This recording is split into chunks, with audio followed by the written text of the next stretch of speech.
Hola, buenas tardes. Nos corresponde ahora entrar al módulo en directo con nuestras invitadas en este tema tan interesante que es el síndrome de inflamación sistémica relacionada con COVID. Y tengo el honor de presentar a nuestra primera invitada, que es la doctora Audrey John. Ella es pediatra, infectóloga, PhD en bioquímica y es jefa del Departamento de Infectología Pediátrica del Hospital de Niños de Filadelfia. Es un honor contar con ella, tiene grandes líneas de investigación y ha sido uno de los puntales en este tema que va a presentar ahora.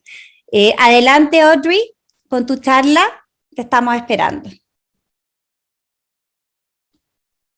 Thank you. It's a pleasure to be here Muchas today. gracias. Es un placer estar acá el día de hoy. Voy a compartir mi pantalla.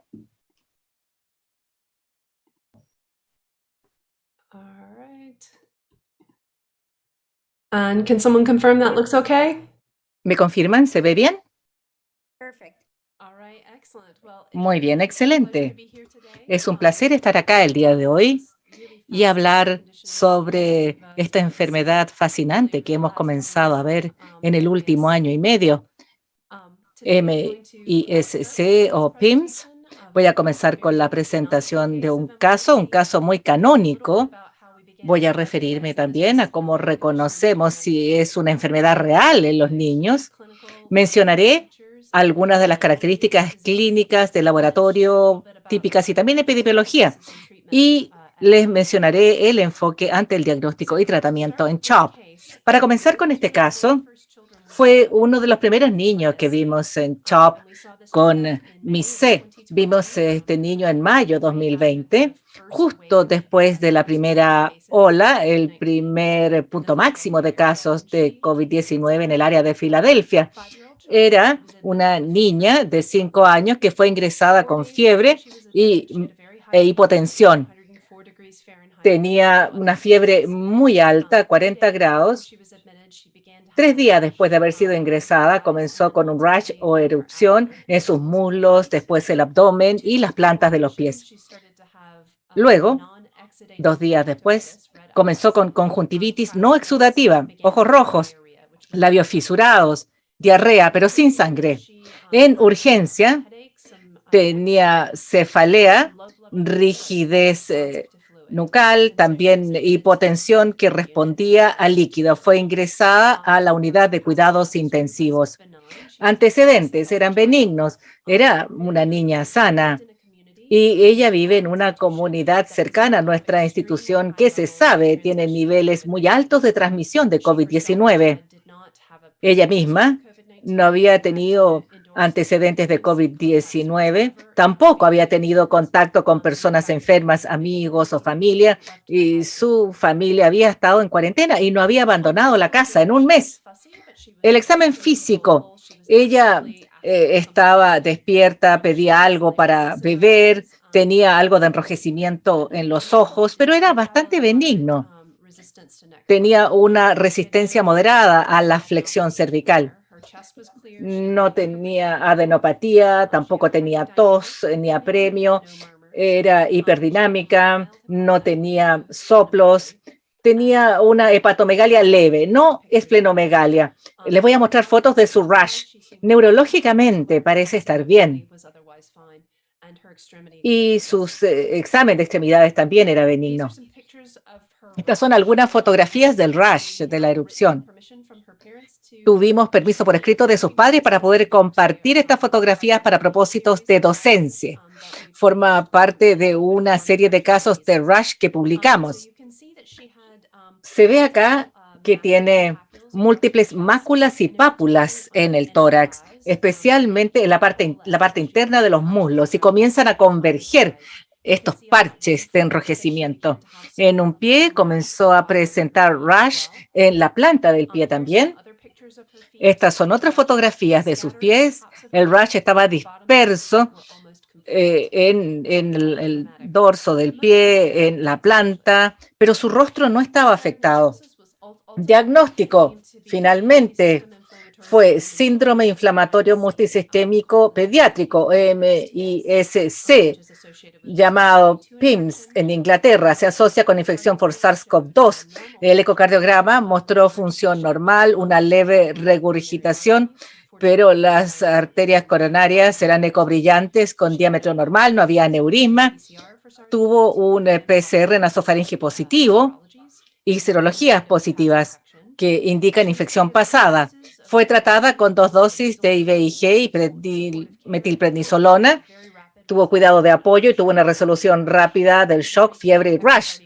Y el ecocardiograma que se repitió 2 semanas después era normal. Tuvo un muy buen resultado.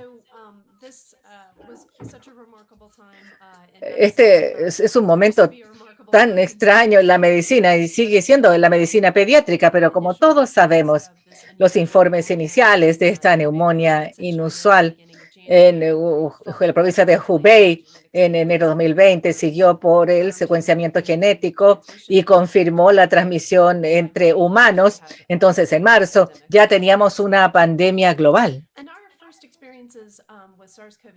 Nuestras primeras experiencias con infección en niños fueron muy tranquilizadoras. Estos son los datos de los primeros 100 pacientes en CHOP. Pero en China, en Italia, en todas partes donde se inició la pandemia, tuvo esa indicación inicial que los niños tenían enfermedad muy leve. Y así continuaba. Un 84% de los pacientes tenían enfermedad leve, muchos asintomáticos y muy pocos casos de enfermedad severa. Claro, pero cuando pensábamos que los niños estaban bastante seguros, llegó el 2020 y surgieron los problemas. El 27 de abril tuvimos el primer reporte de Italia y el Reino Unido que sugería que había un síndrome inflamatorio que posiblemente se asociaba con haber tenido antes COVID. Y hay informes de la Sociedad de Cuidados Intensivos Pediátricas del Reino Unido que decía que había un número aumentado de casos que era quizás Kawasaki o algún tipo de enfermedad inflamatoria en los niños. Este fue el momento que empezamos a ver nuestros primeros casos en el CHOP. También se observó en Estados Unidos y otras ciudades en que había habido olas importantes. En Nueva York, por ejemplo. En Nueva York se informaron 15 casos y esto fue aumentando y el CDC declaró este consejo a mediados de mayo. La serie de casos iniciales del Reino Unido han sido bastante típicas de lo que vemos en casuísticas más amplias. Estos niños generalmente han sido sanos. Características clínicas, y lo voy a revisar en detalle, tienden a ser fiebre, shock, dolor abdominal, diarrea, que son síntomas prominentes, rash, conjuntivitis. Hay mucha evidencia de inflamación sistémica, enzimas cardíacas elevadas. Algunos tienen evidencia de inflamación coronaria y algunos también aneurisma, pero los aneurismas han sido relativamente infrecuentes. Y hay una respuesta a IVIG. La mayoría de los niños que se han reportado han sido positivos para SARS-CoV-2, para las inmunoglobulinas, y la mitad son PCR positivo, lo que es indicativo que continúan con ácido nucleico viral. Lo mismo vale en la casuística italiana. Clasificaron esto más bien como Kawasaki o KD. Hubo un aumento de 30 veces comparado con años anteriores de Kawasaki. Y hay prominencia de síntomas gastrointestinales, incluyendo diarrea. Y en su serie de casos, 8 de 10 eran seropositivos para SARS-CoV-2. La definición de caso del CDC sugiere que los individuos tienen que tener menos de 21 años, debe presentar evidencia de laboratorio de inflamación y más de un sistema comprometido, especialmente cardíaco, gastrointestinal. No debe haber otros diagnósticos y evidencia de infección reciente de SARS-CoV-2. Hay muchos laboratorios que sugieren que esto se puede asociar con esta condición. Una de las cosas fascinantes es ver cómo los casos de MIS-C o PIMS se han alineado temporalmente, se han desplazado un poco de los casos de COVID-19. Ahora estamos en la cuarta ola de COVID en Estados Unidos. Y al ver las tasas de casos de MIS-C, se sigue la ola de COVID-19 de 4 a 6 semanas. Ahora tenemos 5,000 niños en Estados Unidos que tienen MIS-C, 45 muertes. y parece que es una complicación infrecuente de COVID-19 y hay muchas preguntas sin responder sobre la fisiopatología. Quedó claro incluso a partir de la primera casuística que los casos MIS-C seguían a las olas de COVID. Esto es marzo, abril y mayo del 2020. Se nota que tenemos estos puntos máximos de COVID a principios de abril y después el pic de MIS-C es en mayo. Sabemos que MIS-C es inmunológicamente distinto del COVID-19 agudo. El COVID agudo, incluso en niños, es un estado hiperinflamatorio. La inflamación es biológicamente distinta. Hay otras citoquinas elevadas en MIS-C comparado con COVID-19. Este es un trabajo de nuestra institución que muestra que puede distinguir ambos basado en el nivel de IL-10 y TNF-alfa. También sabemos que la carga viral parece ser más baja en MIS-C versus COVID-19. Este es el umbral de ciclo. Aquí tenemos umbral de ciclo alto. Típicamente indica una baja carga viral.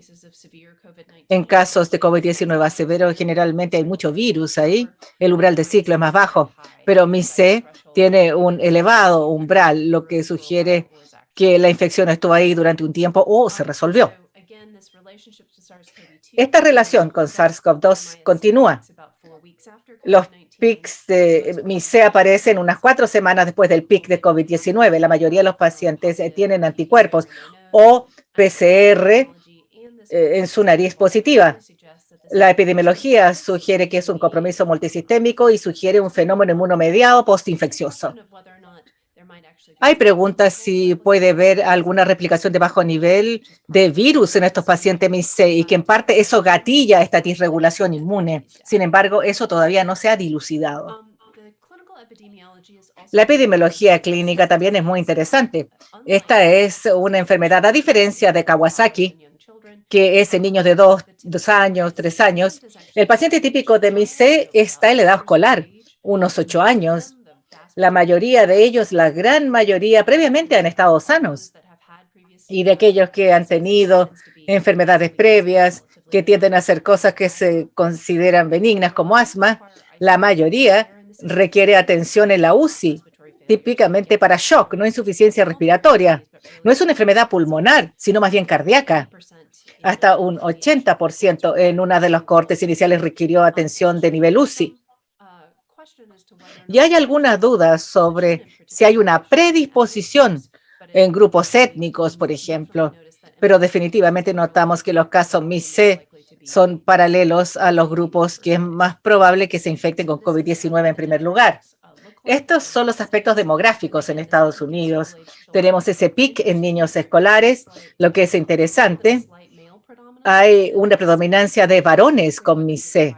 No está claro si esto es biológico o bien conductual, que es más probable que los niños se infecten con COVID-19 en primer lugar, pero no lo sabemos. Hay un sesgo de raza, grupo étnico, con casos MIS-C. Un número desproporcionado de casos MIS-C en Estados Unidos es en población negra o latina. Eso también tiene que ver con la infección de SARS-CoV-2. Ha habido varios estudios que han analizado esto en adultos y niños. Por ejemplo, este estudio, los niños hispanos, hasta 6 veces más probable que se infecten con SARS-CoV-2 que aquellos niños blancos no hispanos. No está claro, entonces, si las diferencias en tasas de MIS-C entre grupos étnicos o raciales tiene que ver con la biología subyacente o la probabilidad de que se infecten en primer lugar. Como señalé, la fiebre es un síntoma importante de MIS-C. Esta es la definición del caso de la CDC. Un 100%, la fiebre es universal y generalmente es prolongada. Los niños tienen hasta 6-7 días de fiebre en el contexto de MIS-C. Hay varios hallazgos físicos que son típicos. Algunos de los hallazgos que asociamos con enfermedad de Kawasaki o KD, como inyección conjuntival o ojo rojo, cambios en la mucosa, cambios en extremidades periféricas, rash y linfadenopatía cervical. La proporción es un poco distinta acá. La linfadenopatía cervical es solamente un 10% de los casos y los ojos rojos un 50%. Las características parecen ser muy distintas a Kawasaki. Hay una prevalencia mucho más alta de shock en MIS-C. Un 80% de los niños presentan shock en MIS-C, lo que no es el caso para Kawasaki. Y los síntomas gastrointestinales también son muy frecuentes. Casi todos los niños, más del 90%, va a tener algún tipo de problema gastrointestinal. Esto es variable en su presentación. Los niños van a pabellón porque se sospecha apendicitis y se encuentra que tienen MIS-C. Un niño, por ejemplo, tuvo una diarrea con litros de deposición acuosa y otros niños tienen solo dolor abdominal. Hay variabilidad, pero son hallazgos comunes. Y el rash en MIS-C es fascinante. Esta es de la casuística que les mencioné antes. En muchos casos hay placas anulares, lesiones circulares en el torso y en la espalda. Algunos tienen piel más oscura. Eso ayuda a ver algunas diferencias de cómo se puede presentar este rash. Y no es un rash muy solevantado, es un poco solevantado. Las placas tienen como una depresión central. Y la ubicación central ha sido en la parte interna del muslo. Hay otras enfermedades que se asocian a rash en el muslo, la parte interna. Son como lesiones hiperpigmentadas, parecen hematomas, como si alguien les sujetó las piernas. Pero los niños de piel clara es un rash eritematoso. Otro hallazgo también, no sé si esto se ve bien acá, ha sido parches eritematosos. Son como parches tipo quemadura por el sol, a diferencia del shock tóxico en que todo su rostro y tórax está afectado. Parece que es como que alguien se apoyó contra algo caliente. Un niño tenía un parche enrojecido muy prominente en el cuello. No estaba bien circunscrito como la celulitis, sino que era un parche y no había linfadenopatía subyacente. Esta niñita tiene este mismo parche en su línea del cabello. Aquí tenemos la distribución de estos hallazgos mucocutáneos. La conjuntivitis, solamente la mitad de los niños la padece. Labios rojos, lengua en frutilla, un 40%, y el resto del rash son placas anulares, rash extremidad inferior y eritema palmoplantar. Acá está una diapositiva que muestra la distribución de características clínicas. Se destaca la prominencia de dolor abdominal, vómitos, diarrea en estos niños. El CDC tiene un sitio web muy interesante. Hay una descripción ahí, descripción en general de los hallazgos clínicos de MIS-C. Vale la pena destacar que la definición de caso que da el CDC comienza diciendo individuos tienen que tener menos de 21 años, pero no hay nada mágico con respecto a los 21 años. Y ha habido diversos informes de caso que sugieren una enfermedad inflamatoria multisistémica en adultos que parece ser muy similar a lo que se observa en MIS-C. Y hay evidencia creciente de ello, pero mucho menos. Dado la cantidad de adultos infectados con SARS-CoV-2 comparado con niños, se espera que aunque fuese infrecuente, tendríamos mucho más casos en adultos, pero no es así. Por alguna razón, es una enfermedad de la niñez y probablemente esa es la pista para su fisiopatología. En los últimos minutos voy a compartir sobre cómo nosotros tratamos a los niños en que hay sospecha de MIS-C, cómo diagnosticarlos y cómo manejarlos. MIS-C, la característica prominente es el shock. Es un shock interesante en términos fisiopatológicos, puesto que es multifactorial. Algunos tienen mucha diarrea, vómitos, tienen una componente hipovolémica y que responde al líquido. Otros tienen shock distributivo con mucha vasodilatación y disfunción microcirculatoria. Y una gran cantidad de ellos también tiene shock cardiogénico. con contractilidad miocárdica alterada. Hay otros niños que han tenido que ser conectados a ECMO por eso. No sabemos cuál es el espectro de enfermedad de MIS-C. Un 80% de los niños finalmente requieren atención a nivel UCI. No está claro si hay algunos niños que tengan MIS-C sin shock o algún tipo de síndrome inflamatorio febril que se resuelve rápidamente. Yo creo que deberíamos haber empezado a ver esos niños. Aún no. O sea, no está claro. No está claro si es que hay una evolución de una enfermedad menor a una mayor, si se puede intervenir antes y si hay un impacto en las coronarias, aunque tenga enfermedad leve. Pero el diagnóstico diferencial para MIS-C es muy amplio. Esto va desde síndrome de shock tóxico, muchas infecciones en nuestra área en el verano. Nos preocupan, por ejemplo, enfermedades de riqueza como la fiebre moteada de las rocallosas. Y nuestro primer paciente tuvo enfermedad por riqueza. También puede haber miocarditis que se puede superponer y puede haber superposición con enfermedad de Kawasaki también. Algunos hallazgos de laboratorio comunes nos ayudan a ver si el niño con sospecha de MIS-C puede tenerlo. Bueno, en general tienen marcadores inflamatorios como proteína C reactiva elevada, tasa de sedimentación, y yo considero que esta es una decisión con MIS-C. Si no ve evidencia de inflamación sistémica, por definición, no hay enfermedad inflamatoria sistémica. Y el recuento de blancos es bastante útil. La linfopenia es bastante común, pero no necesariamente una leucopenia profunda. Y ninguno de los niños tenía neutropenia. También es muy útil esto como hallazgo en laboratorio. Y debido al compromiso coronario, muchos tienen evidencia de daño cardíaco con BNP elevado y troponinas elevadas.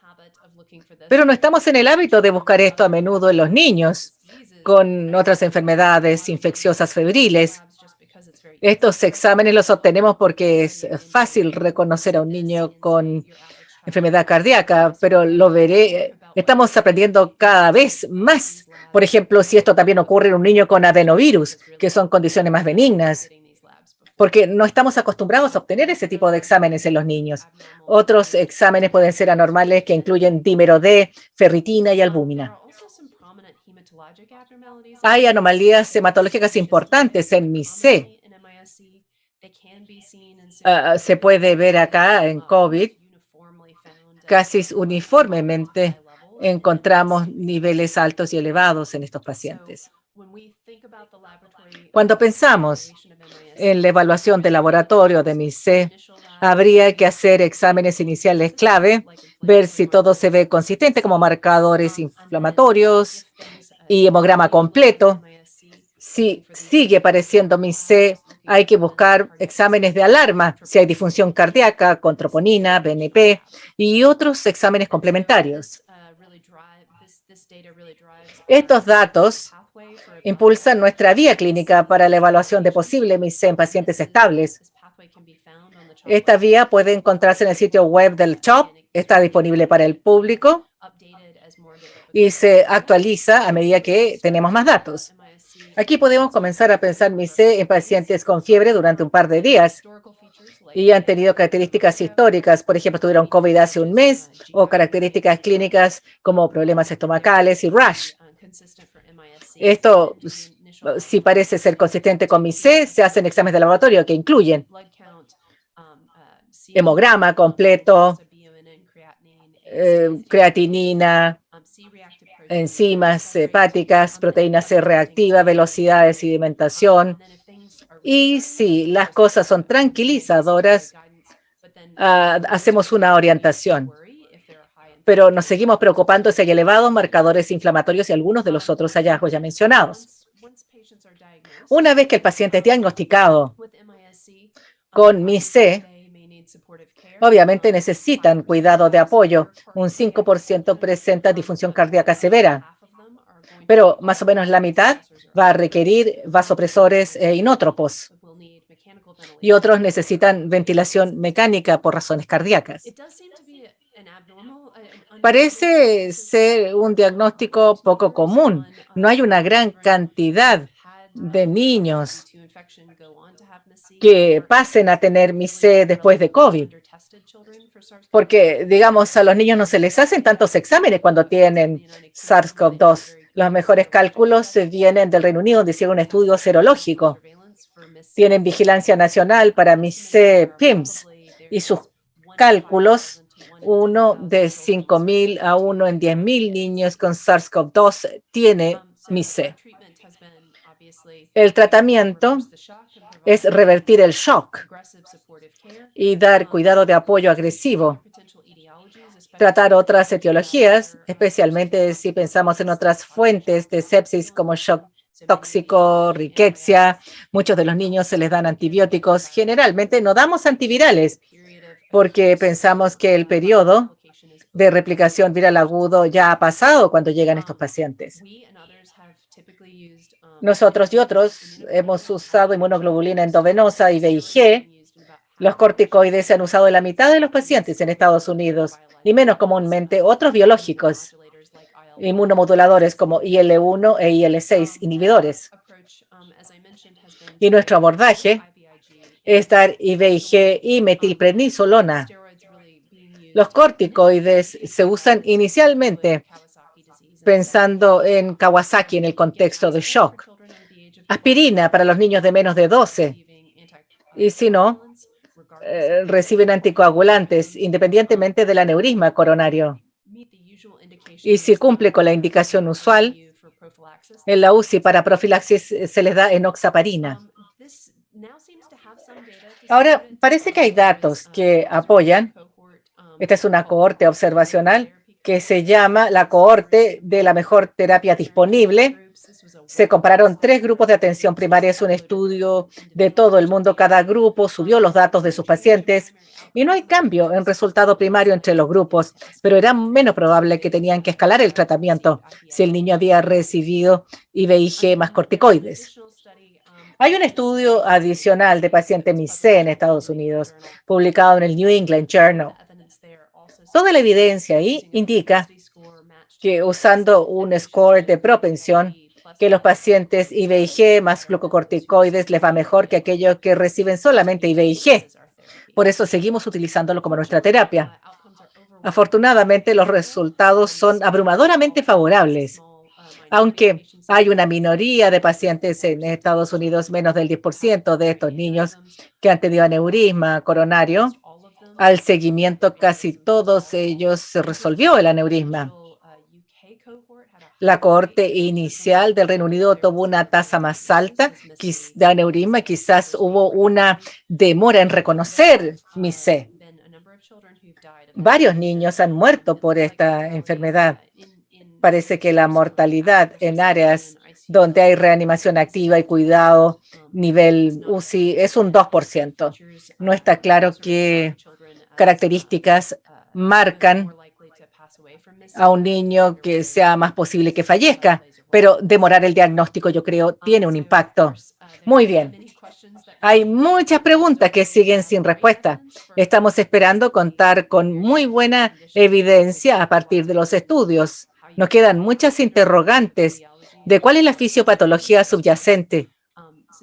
Muy bien. Eso sería mi charla. Voy a dejar de compartir y no sé si vamos a las preguntas ahora o después. Muchas gracias, doctora John. Yo creo que vamos a esperar la siguiente charla para hacer las preguntas en general a ambas. ¿Te parece? Excelente presentación, muy motivadora y además muy clara. Ahora vamos a seguir con nuestra siguiente invitada, la doctora Cecilia Poli, que ¿estás ahí, Cecilia? Estoy. Hola. Aquí está. La voy a presentar, la doctora Poli es pediatra, inmunóloga y reumatóloga, es jefa del servicio de inmunología del Hospital Roberto del Río y del laboratorio de inmunología de la Universidad del Desarrollo, también es PhD, y constituye una de las jefas, o sea, o de las líderes que ha liderado la investigación de esta enfermedad en Chile, y nos va a hablar un poco de la fisiopatología y de todos los mecanismos inmunológicos involucrados en esta enfermedad. Adelante, Cecilia. Hola, muchas gracias Isa y muchas gracias a las organizadoras por haberme invitado a estar acá hoy día. Es un honor estar con la doctora John en este módulo. Voy a compartir, me dicen porfa si es que se comparte bien. ¿Está ahí con la pantalla completa? Sí, Cecilia, está perfecto. Perfecto. Entonces, un poco los objetivos de esta charla es hablar de la epidemiología general en Chile, del MIS-C, de nuestra experiencia en Chile, de la respuesta inmune en MIS-C asociado a COVID y de las guías manejos locales y más o menos las direcciones futuras.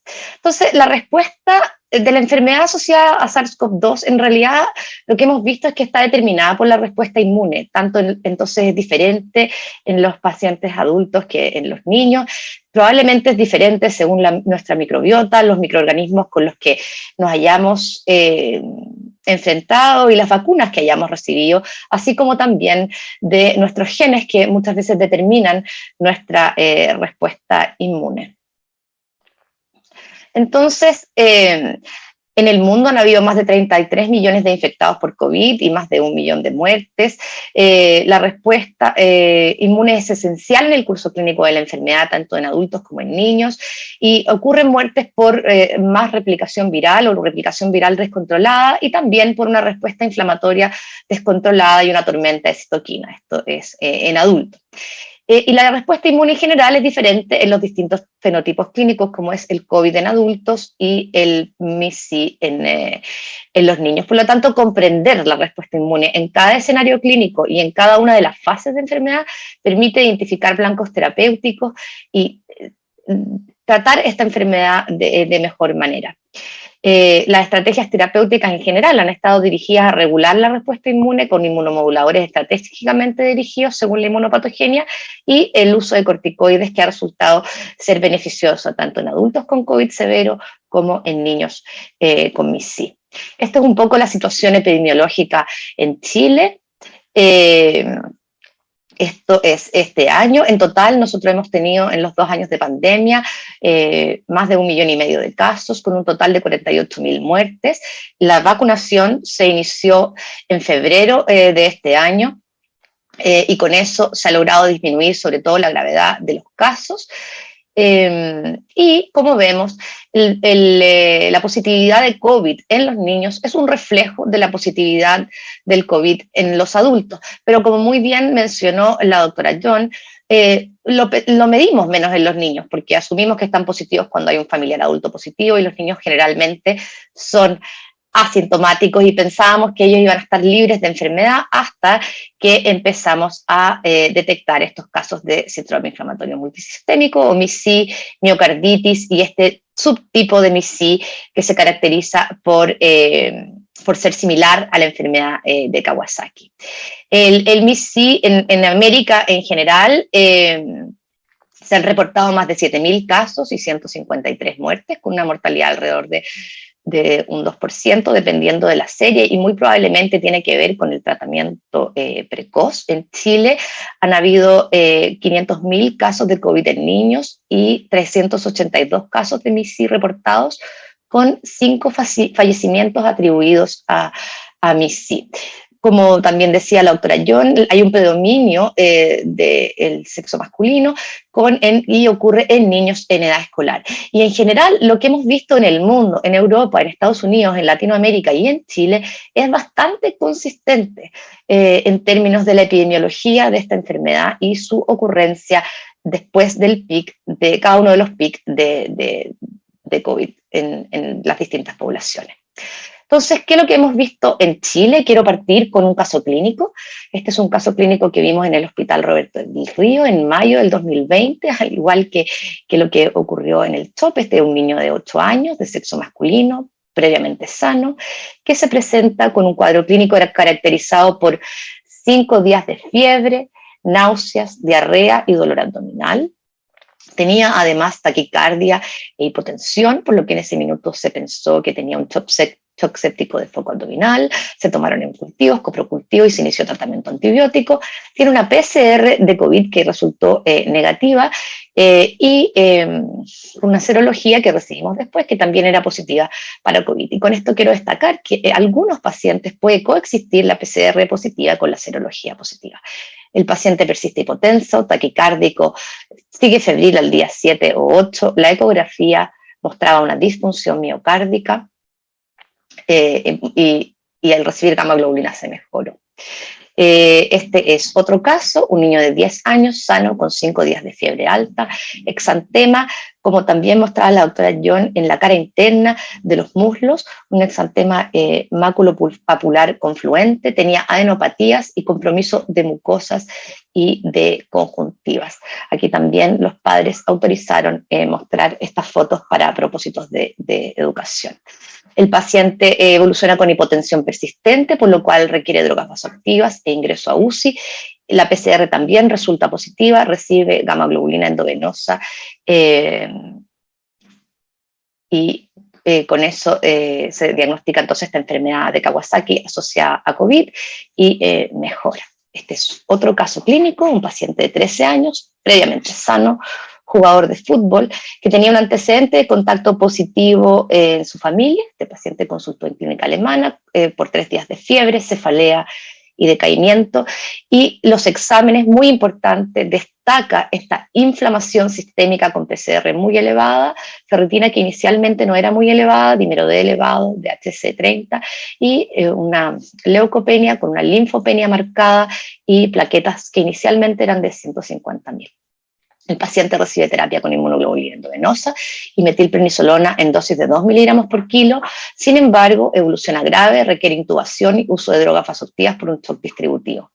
La ecocardiografía muestra un miocardio engrosado y frente a este cuadro grave se aumenta la dosis de metilprednisolona, pero el paciente persiste grave con exámenes que sugieren persistencia en inflamación sistémica, por lo que se decide administrar una dosis de tocilizumab. Con esto, el paciente a las 73 horas se logra extubar, mejora considerablemente y luego logra ser dado de alta a los 11 días.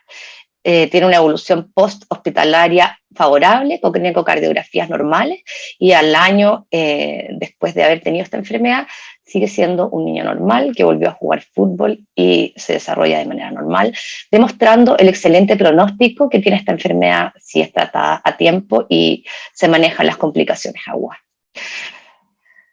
Al igual que en otros lugares del mundo, hemos visto en Chile mayor cantidad de casos en zonas de recursos más escasos, donde tendemos a pensar que hay mayor hacinamiento y probablemente una mayor carga viral.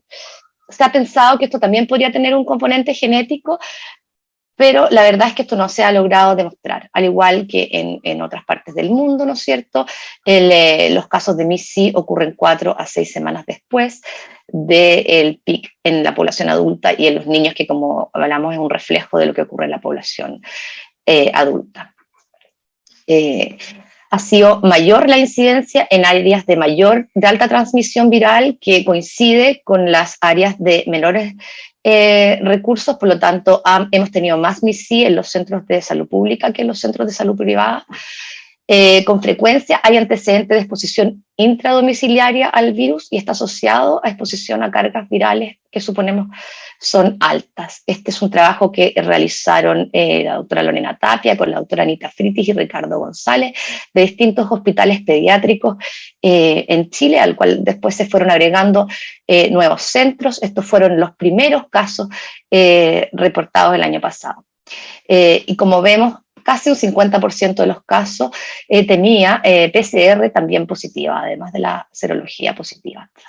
Similar a lo que ha sido publicado en el resto del mundo, estos pacientes se caracterizaban por recuentos de glóbulos rojos, de glóbulos blancos bajos con linfopenia.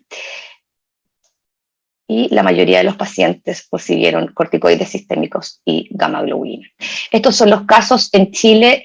El año pasado hubieron 186 casos y en lo que va del año llevamos 182 hasta septiembre de este año. Como podemos ver, su incidencia ha ido cayendo en forma muy notoria.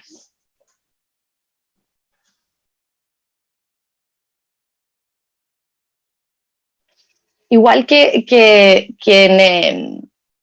en otras partes del mundo, como esta Corte de Nueva York, el PIMS en Chile se ha caracterizado por esta gran incidencia de compromiso cardiovascular en distintas formas, que va desde las troponinas elevadas, el ProBNP elevado, alteraciones ecocardiográficas que pueden ir desde la efusión pericárdica hasta alteraciones en la fracción de eyección. Y lo que también ha resultado ser interesante es estos como clústeres sintomáticos en que vemos que los niños más pequeños parecen presentarse con mayor compromiso mucocutáneo y en cambio los niños más grandes con mayor compromiso gastrointestinal, miocarditis y TOC. Entonces, resulta interesante ver qué es diferente de la respuesta inmune entre los niños más pequeños, los niños mayores o estos distintos subtipos clínicos. Entonces, como vimos antes, ¿no es cierto?, creemos que la respuesta inmune es fundamental en estas distintas presentaciones clínicas. Han habido varios autores que han estudiado la respuesta inmune en MIS-C, que se ha caracterizado por activación de la inmunidad innata, por activación de los linfocitos TCD4 y CD8 con mayor proliferación. Se sugiere una reacción de superantígeno que está asociada a un tipo específico de receptor de las células T. También parece haber una respuesta de autoanticuerpos que actúan frente al endotelio, y esto explicaría el compromiso cardiovascular y el compromiso coronario que puede ocurrir en MIS-C. Y por otro lado, un aumento de los plasmablastos, que son los que producen autoanticuerpos. Esto es un estudio por el doctor Puili de Harvard, ¿no es cierto?, que también quiso describir la reacción, estudió la respuesta inmunológica en MIS-C, y lo que ve es que, a diferencia de los casos de Kawasaki, los pacientes con MIS-C tenían un menor recuento de linfocitos, menor recuento de plaquetas, y en cuanto al grado de inflamación medido por el nivel de PCR, era comparable entre el Kawasaki y el MIS-C.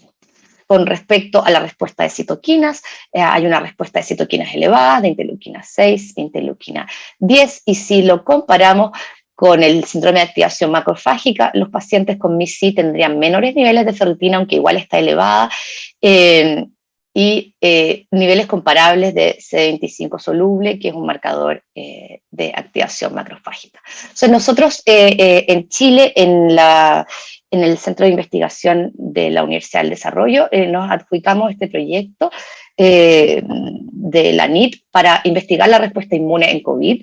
Entonces nosotros quisimos hacer una caracterización clínica y inmunológica del MIS-C y tratar de diferenciar esto desde el punto de vista inmunológico, estos distintos fenotipos clínicos que cursaban con hiperinflamación y sin Kawasaki, con más compromiso gastrointestinal, la hiperinflamación con elementos de Kawasaki, esta hiperinflamación asociada a TOC, y la hiperinflamación asociada a veces a activación macrofágica con TOC.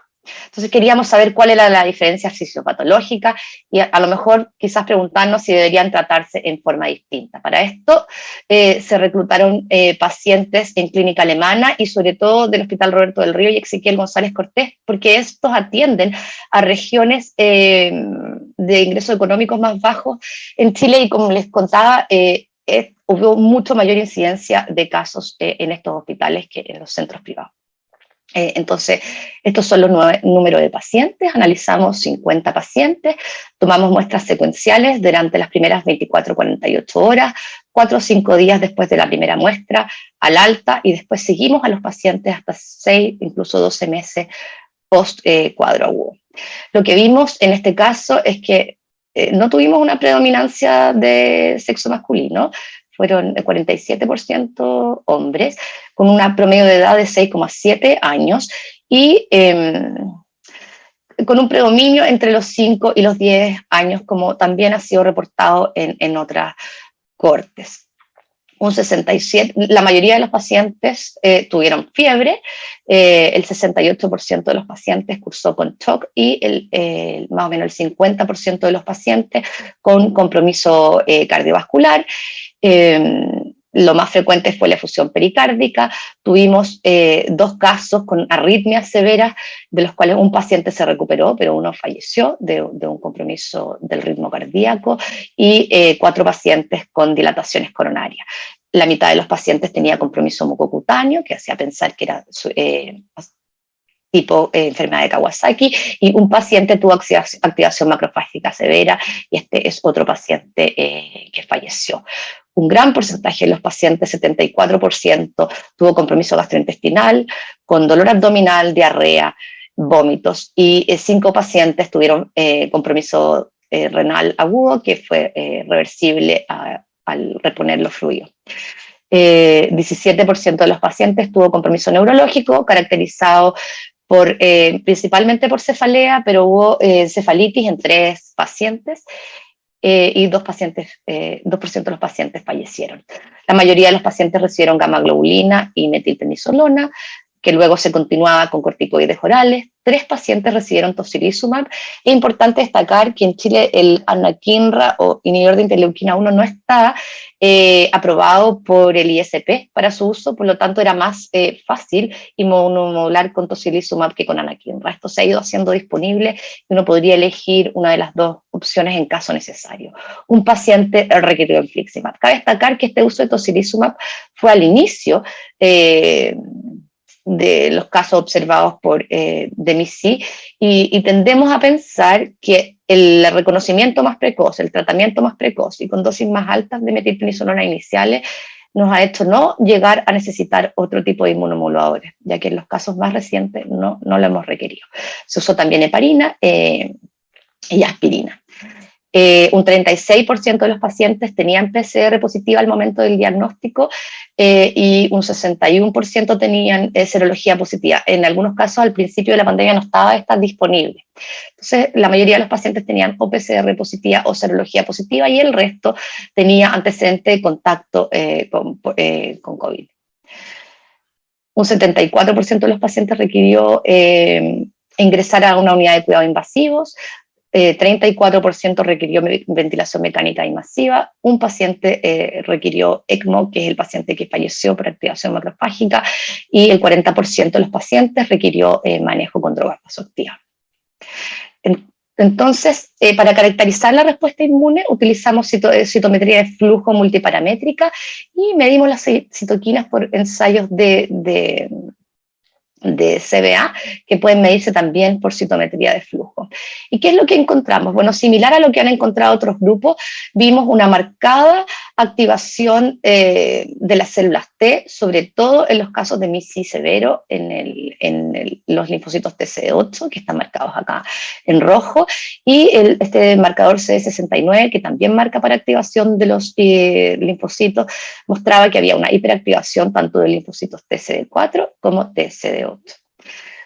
Una de las cosas importantes que nosotros queríamos entender era si había algún parámetro inmunológico que nos permitiera diferenciar este fenotipo de Kawasaki del fenotipo más shock, compromiso gastrointestinal, sin elementos de Kawasaki. Y lo que encontramos es que los linfocitos no clásicos estaban más activados en el fenotipo de Kawasaki, a pesar de que estaban más activados en todos los pacientes con MIS-C. En cuanto a las citoquinas, similar a lo que ha sido publicado por otros grupos, encontramos que sobre la interleuquina 10 estaba muy elevada en pacientes con MIS-C, incluso comparado con pacientes con COVID agudo, en que también hay una tormenta de citoquinas, pero esta parece ser mucho mayor en los pacientes con MIS-C. Se caracteriza por elevación de las CXL8, CXL9 y CXL10, que dan cuenta de una activación de la vía de interferón gamma. Y otro que destaca es que esta tormenta de citoquinas, ¿no es cierto?, que no es, en que predomina la CXL9, la interleuquina 10, estaban presentes con mayor frecuencia y en forma significativa en aquellos pacientes que cursaban con shock. Y interesantemente nos dimos cuenta que la interleuquina 18 libre era mayor en los pacientes que no cursaban con shock.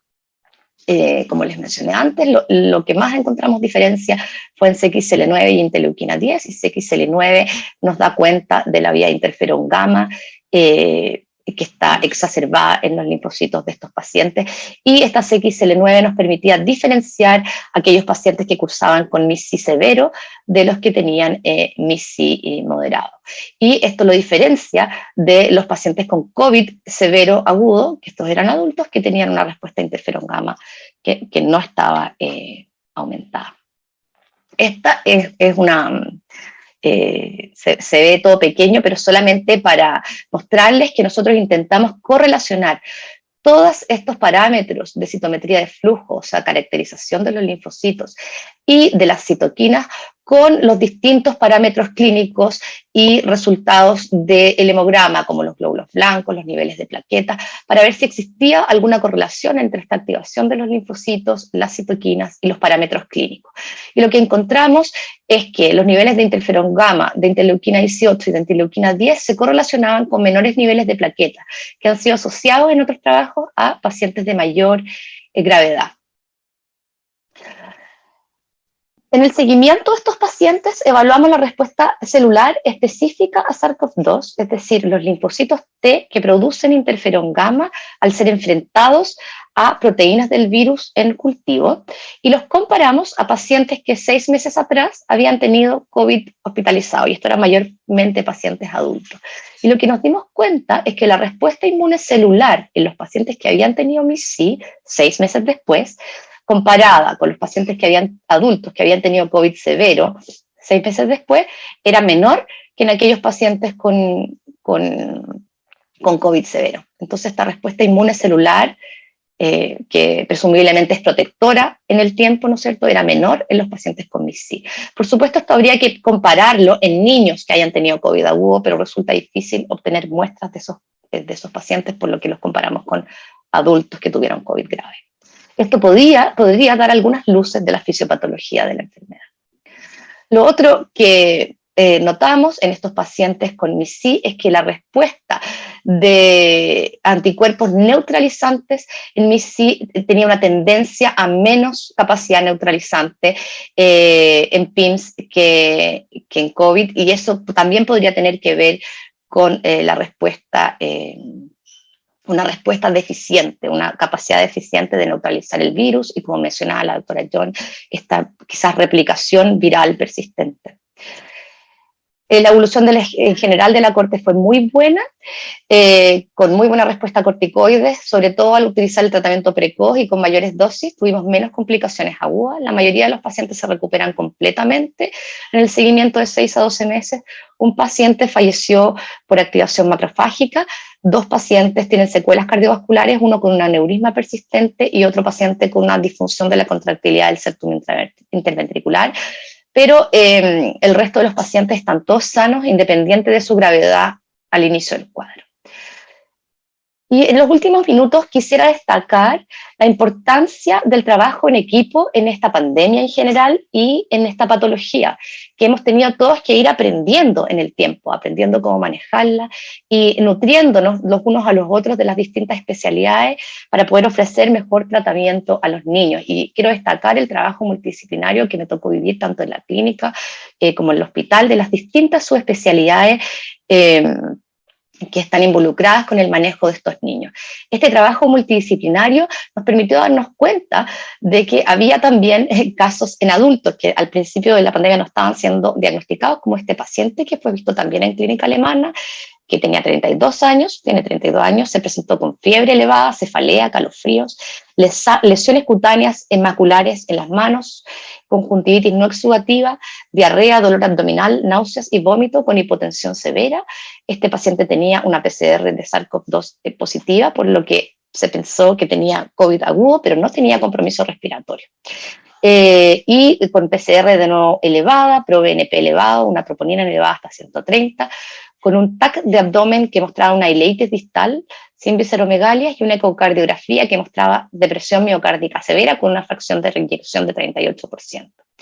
Este paciente se trató con metilprednisolona en dosis baja y recibió gamma-globulina 1 gramo por kilo y evolucionó en forma favorable. Entonces, la importancia también de considerar esta enfermedad, este síndrome en pacientes adultos, aunque con menor frecuencia que en los niños.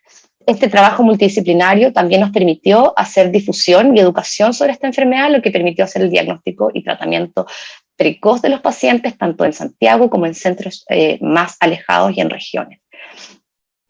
Logramos hacer la caracterización clínica y el seguimiento de estos pacientes y, al igual que lo que se ha encontrado en otras partes del mundo, parece ser una enfermedad muy consistente en cuanto a su cuadro clínico. Encontramos que los marcadores de gravedad eran la linfopenia, las plaquetas menor a 50.000, albúmina menor a 4 al ingreso y PCR elevada. En este otro trabajo definimos el compromiso cardiovascular de 29 pacientes, de los cuales 65% tenían síntomas compatibles con Kawasaki, 39% tuvieron shock y, súper importante, 6 pacientes tuvieron alteraciones del ritmo cardíaco y en uno de los casos esta fue concomitante con la presentación de la enfermedad.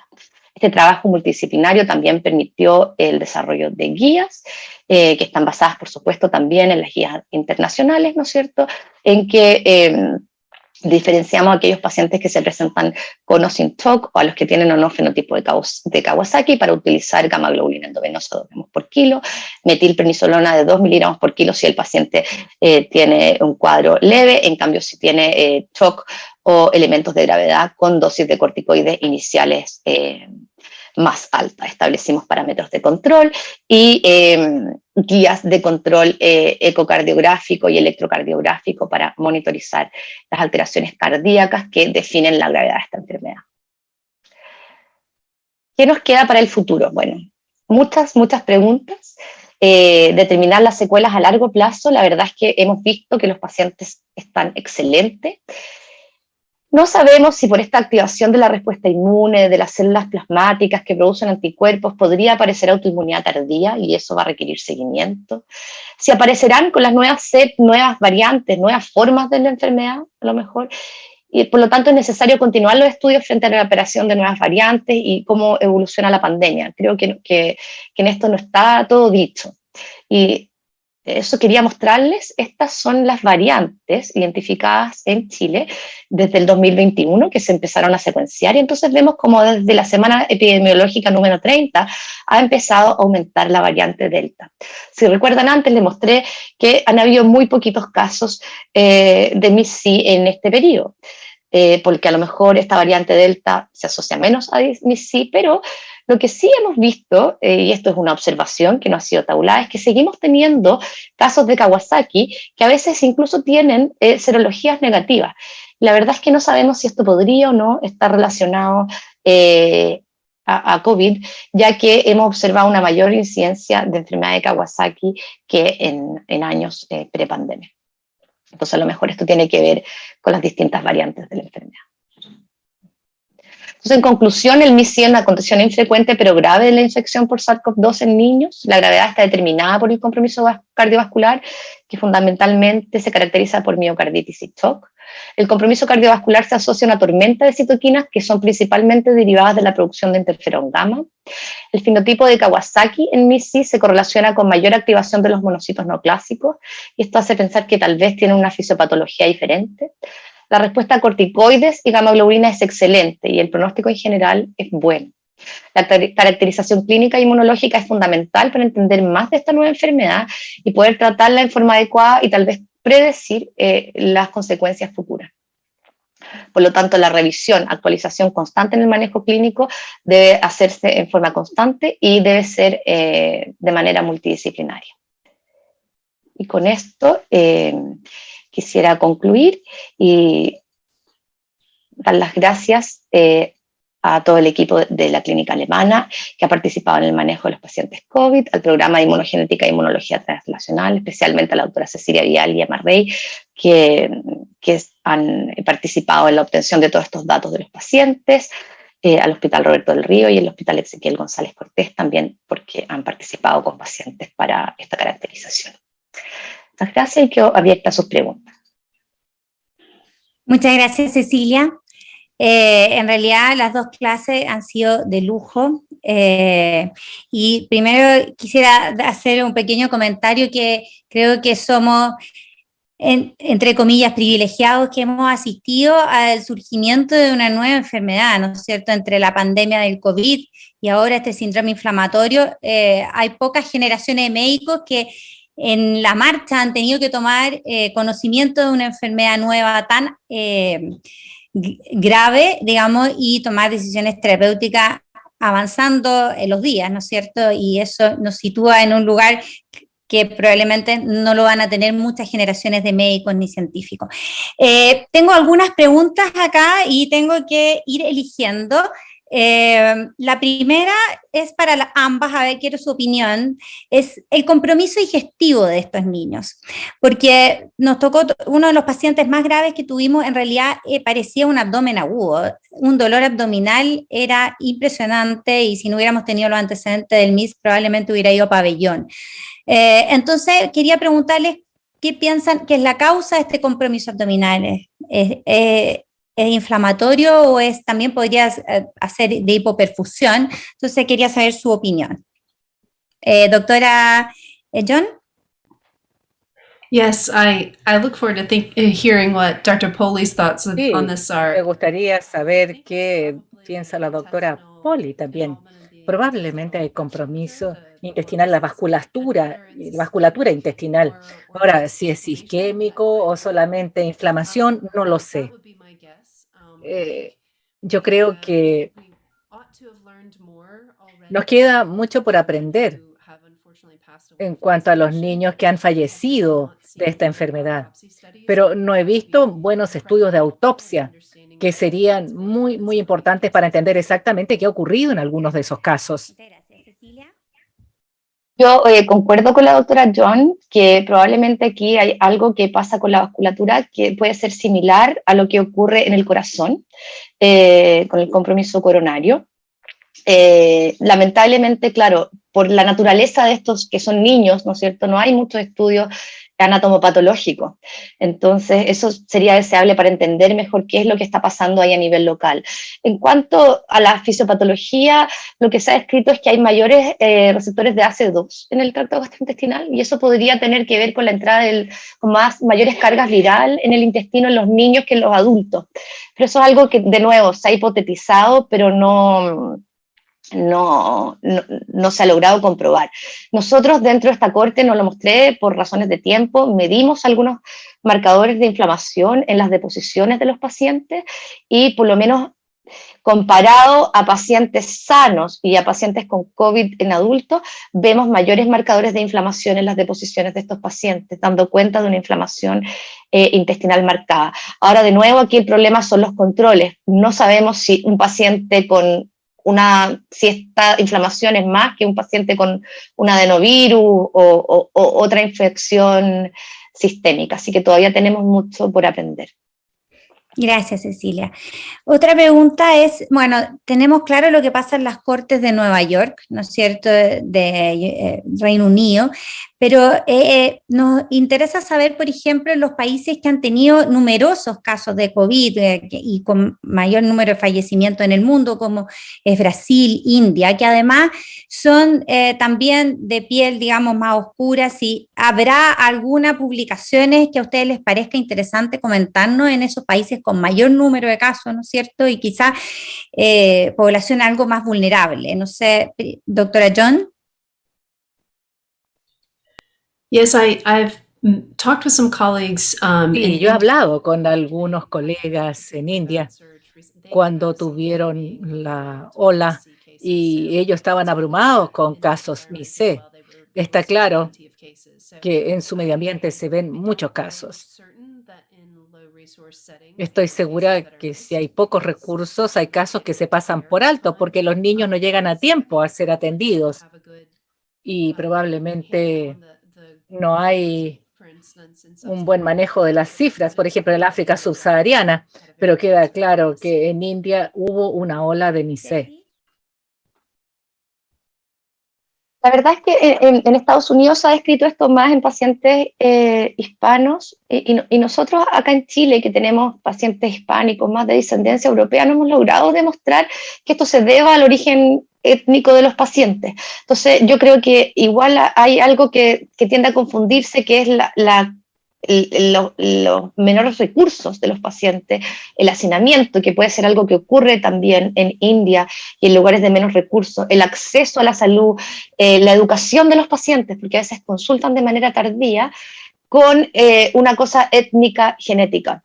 Hemos participado de un estudio multinacional de secuenciación en pacientes con misilla, hasta donde yo sé, no se ha logrado demostrar una carga genética que los diferencia. Entonces tiendo a pensar que está más relacionado al nivel socioeconómico, las condiciones de salud, la consulta temprana y la carga viral. Esta parece ser una respuesta de superantígeno y creo que la carga viral es clave, pero no hay trabajos buenos todavía publicados que demuestren eso, pero sí varios que lo sugieren. Otra pregunta habla sobre el compromiso miocárdico que se ha escrito con la vacuna, especialmente la Pfizer en algunos niños. Me gustaría saber si ustedes la diferencian, por ejemplo, de este síndrome que tiene también compromiso miocárdico.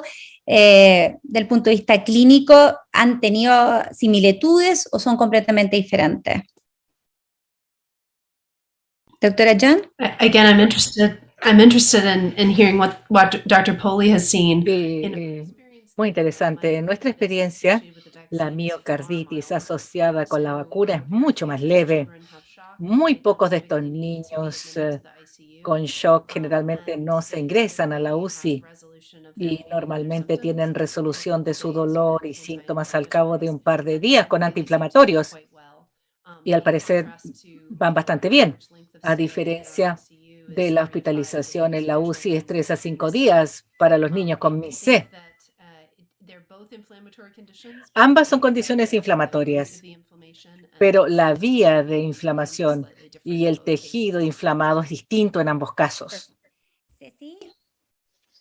En Chile hemos tenido muy pocos casos de miocarditis asociada a vacuna, probablemente relacionados a su baja frecuencia y al menor número de pacientes que nosotros hemos vacunado con Pfizer.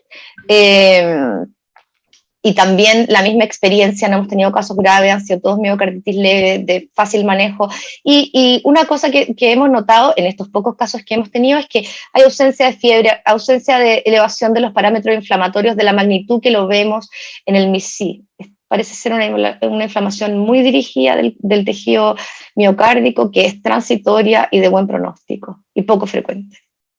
Perfecto. Y la última pregunta, y es casi de una respuesta, one word answer. Si tuvieran que elegir cada una, ¿cuál es, entre flebogamma y corticoides, solo un tratamiento para el paciente, ¿cuál elegirían? Dr. John, si fuera única la I would still pick IVIG. Okay. Y le dije, Ceci? Yo preferiría los corticoides. Immunologist. You're an immunologist. Yeah, inmunólogas. Pegada. Sí. Perfecto. Ok, tenemos, por el poco tiempo vamos a tener que dejar las otras respuestas sin contestar. Viene la charla del doctor Callahan, pero les agradezco mucho. Ha sido una jornada muy entretenida y, como les digo, un privilegio tenerlas a ambas, que son como pioneras y líderes en esta enfermedad. Así que muchas gracias y nos estaremos viendo quizás en un año discutiendo este mismo tema, a ver qué luces nos traen. Adiós. Gracias. Gracias. Thank you. You're welcome.